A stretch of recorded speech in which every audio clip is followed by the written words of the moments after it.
The first ever El Camino from Mattel. Here we have Andrew Vrooman. This is so exciting. I'm so glad Mattel is venturing into more realistic characters to release instead of all the fictitious ones that we see in pretty much every other release. Of course, we did recently get Xanadu Bumpers back there, who is a Volkswagen Bug, and we got Kia Motorray, who's a Mini Cooper, so that's awesome, but an El Camino, that is really top tier right there. As you can see, it's an El Camino SS from Chevrolet, and we're going to talk about a little later on in the video what year he actually comes from. So stick around for that. It's going to get pretty awesome here once I open this amazing character up. But to give you guys a brief little history on him, he is in 2019 Singles Case H, which I just unboxed the other day. If you'd like to see that video or if you want to see it again, you can check out the link in the description below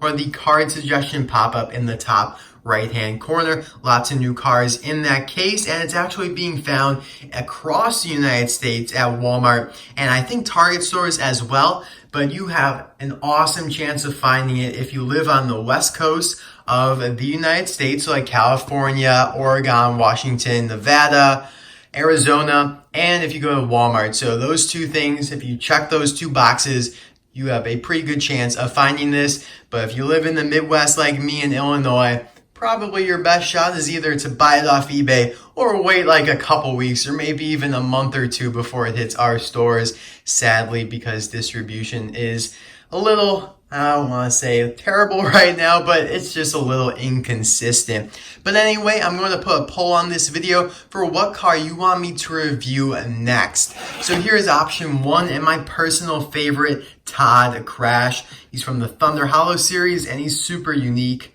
Again, not a new car, a fictitious one, but still pretty awesome. The second option here is Nick Pit-Tire, who is Nigel Gearsley's Pitty. He's pretty cool as well, but he's pretty much just a repaint of the previous Pitties, so I'm not super excited about him.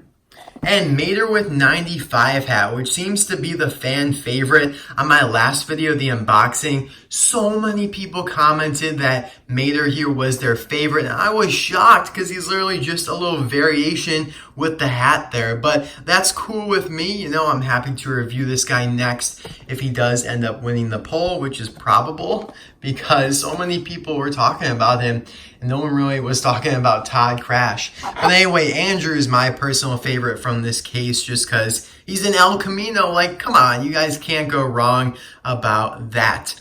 Now, he is in the Cotter Pin series, which may end up being my favorite series of the year, as it has birthed so many new characters like Xanadu, Bill Revs, and we have a bunch more coming as well. I love his art. It looks fantastic. It looks really just like a normal, regular El Camino with eyes on it. And I think that's really, you know, when Mattel or whoever, actually it's Pixar who animates it, I think that's, you know, really awesome animation. On the back here, you can see Xanadu and Bill Revs, and if you'd like to see me review those, the links are in the description below and in the card suggestion pop-up in the top right-hand corner. Now, Jenny Tolan will be in the next case, Case J, and Vanden might be in there as well, but it's not confirmed just yet. The description is, friends of the late, great, fabulous Hudson Hornet gather at the Cotter Pin.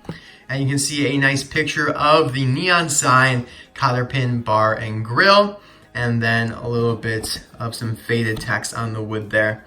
A great series, pretty much every car in it except for Tex Dynaco. I don't know why he's even in the series, he never appeared there. I think it was only concept. And then Smokey, those are the only two re-releases I believe in the series. Everybody else is new, so that's awesome, very exciting. So I'll be right back here with Andrew all opened up.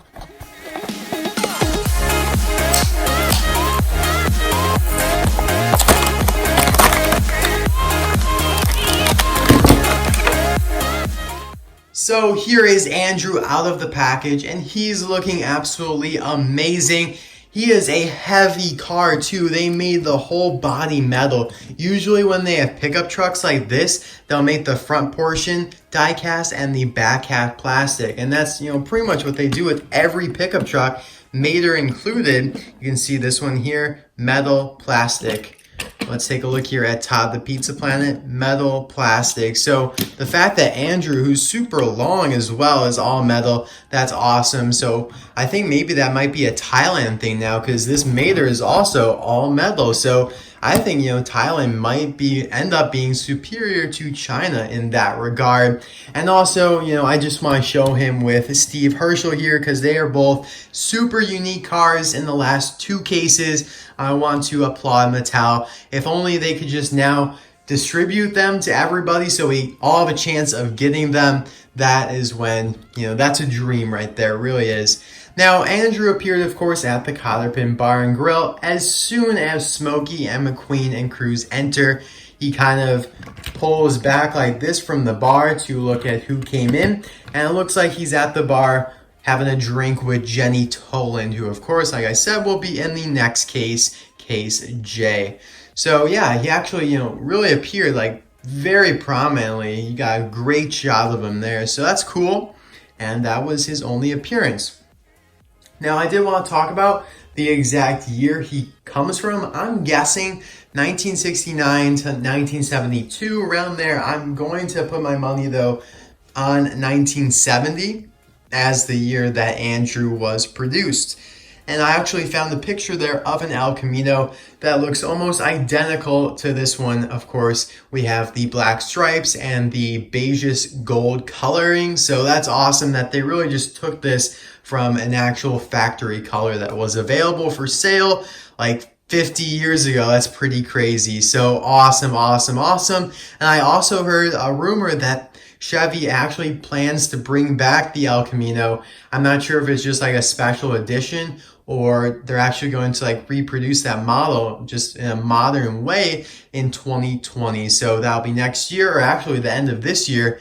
They'll probably start, or we might start hearing more about that if it is in fact true. So that's really cool. Anyway, now if you take a look here at Andrew, he's actually slanted downward. Now, I'm not sure if this would be accurate to the El Caminos in real life, but it is kind of interesting that he is, inclined downward. It's something that we don't really see on too many cars. So that's pretty cool. Zooming in here on the tires, he does have actually Lightyear tires. These look like they're off a piston cut racer, but then the rims are a little different, so that's cool. Of course, we have SS there on the front, which stands for Super Sport in Chevy terms. We have a plastic bumper here. And then you got the lights there and the grille, which is super realistic. The black stripes and kind of a raised indentation there, or like a divot type thing. And that's actually really nicely done. Like, they did not have to do that. They could have just made this flat, but they went the extra mile to make these raised a little bit for the intake. Now, his eyes are actually pretty good, for Thailand. I think they are, sure, a little grainy, but definitely not that bad. You have the side view mirrors here, which are separate pieces.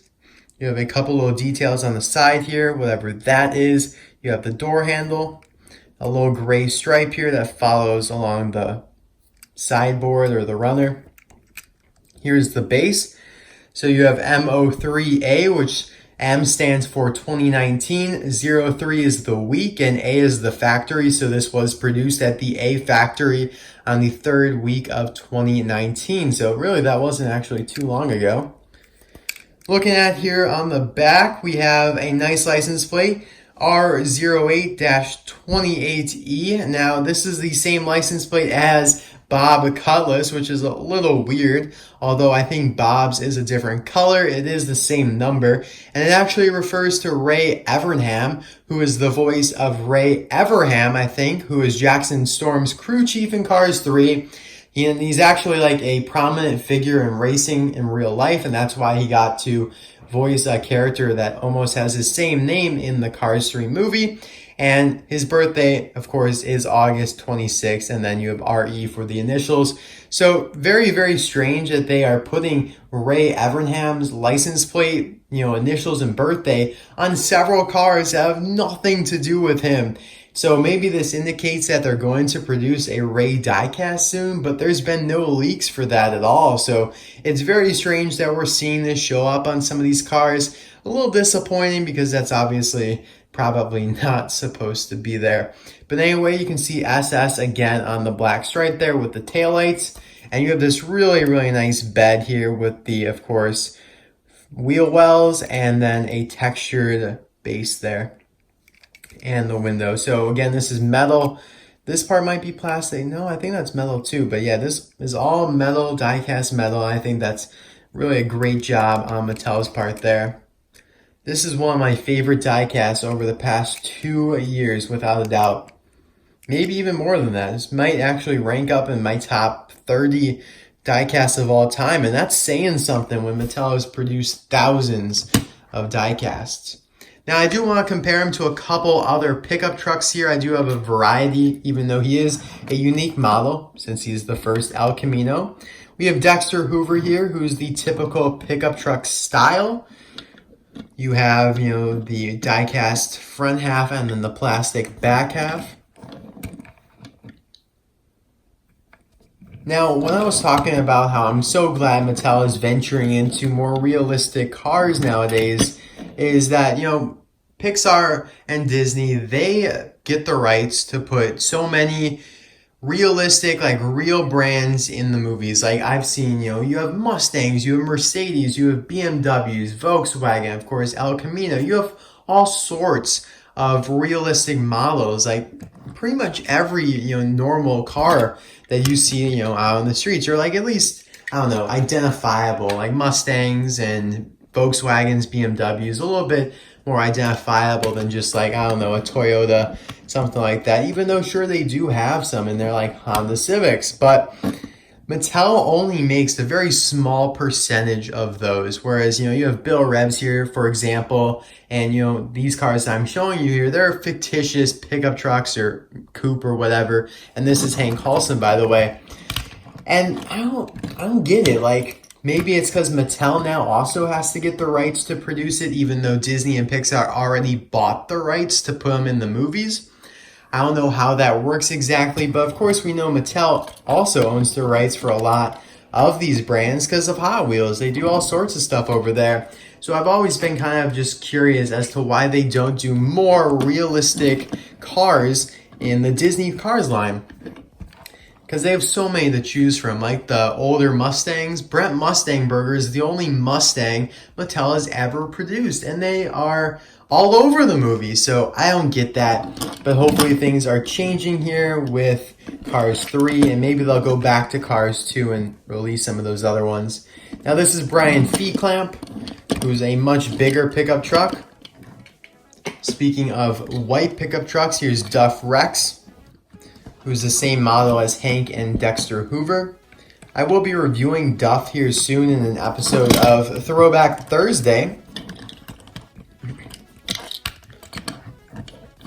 I would have done it sooner, but I've just been so busy, let alone, from doing all these other videos that I find you guys would enjoy more so than an older car to be reviewed. This is Todd the Pizza Plant truck, by the way. I'm sure you guys know that. But I just also have been really busy with school and trying to get myself, ready and into college. I'm still figuring out where I'm going to go. I'm going to go to college in August, so things will change a little bit on the channel, but don't worry, I'm not going anywhere. I'll probably talk about it sometime in July and give you guys the rundown on what's going to happen, but don't worry about that. And last but not least, here's JW, who is probably the closest model to Andrew, but still he is another fictitious pickup truck. Now, if I missed one, let me know in the comment section below. I know I did leave out a whole bunch of pickup trucks like, the Crew Chiefs and some other ones, but most of the unique models I showed, and also Smokey, why not show him as well? Now, he's most closely to a Hudson pickup truck, which is cool since he was the mentor crew chief for Doc Hudson, a Hudson Hornet. So thank you guys so much for watching. I hope you enjoyed this review on Andrew Vrooman. And let me know, out of the 3 Cotter Pin guests we've had released so far, besides, of course, the main characters like Smokey and Louise Nash there, which one is your favorite. We have these three: Andrew, Bill, and Xanadu bumpers. Of course, we'll be getting a whole bunch more soon, like Jenny and Vanden Kerr, along with Emily Engine, and I think maybe like one more or something like that. The Sweet Tea, the lady singer, will also be getting, so lots of cool stuff. Thanks again for watching, guys. I'll see you guys tomorrow for another video. Bye now.